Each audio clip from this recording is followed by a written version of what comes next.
کچھ گھر باہر سے نہیں اندر سے ٹوٹتے ہیں۔ کسی بھی گھر کو توڑنے کے لیے کسی باہر کے دشمن کی ضرورت نہیں ہوتی۔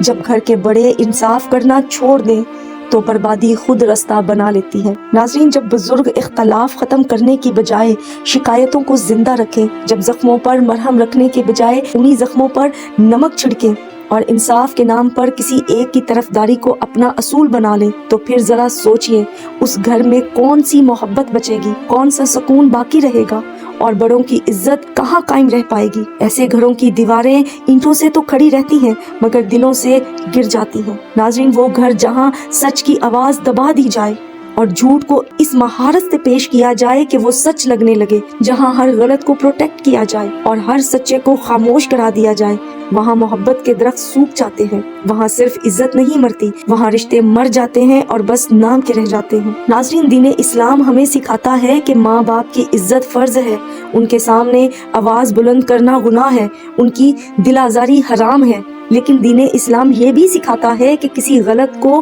صرف اس لیے غلط نہ کہا جائے کہ وہ غلطی کسی بڑے سے ہو رہی ہے۔ قرآن ہمیں انصاف کا حکم دیتا ہے، چاہے وہ فیصلہ اپنوں کے خلاف ہی کیوں نہ ہو۔ نبی کریم صلی اللہ علیہ وآلہ وسلم نے فرمایا کہ حق بات کہنا سب سے بڑا جہاد ہے، خواہ وہ کسی طاقتور کے سامنے ہو۔ ناظرین، اگر کوئی والد یا کوئی بڑا نا انصافی پر اتر آئے، اگر وہ ایک اولاد کو اٹھا کر دوسری کو روندنے لگے، اگر وہ اپنے فیصلوں سے پورے خاندان کو توڑ رہا ہو، تو دین ہمیں یہ نہیں کہتا کہ خاموش رہ کر اسے جہنم کے رستے پر چلنے دیا جائے، بلکہ دین ہمیں یہ سکھاتا ہے کہ ادب کے دائرے میں رہ کر نرمی سے، دعا کے ساتھ، حکمت کے ساتھ اسے روکا جائے، کیونکہ باپ کو عزت دینا فرض ہے، مگر باپ کو گناہ میں ڈوبتے دیکھنا اور کچھ نہ کرنا یہ نہ دین ہے، نہ حکمت، نہ محبت۔ اگر آج ایک بزرگ کی نا انصافی چپ چاپ قبول کر لی گئی تو یاد رکھیے کل یہی زہر نسلوں میں منتقل ہو جائے گا۔ یاد رکھیے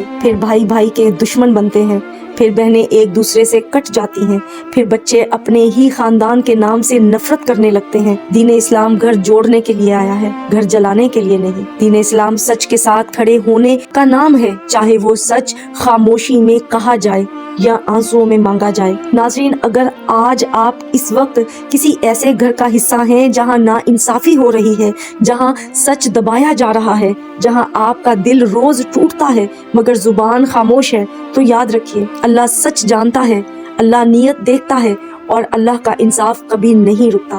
گھر بچانے کے لیے سب سے پہلے انصاف کو زندہ رکھنا ہوتا ہے اور انصاف کبھی طرفداری میں نہیں ہوتا۔ دعا میں یاد رکھیے گا۔ فی امان اللہ۔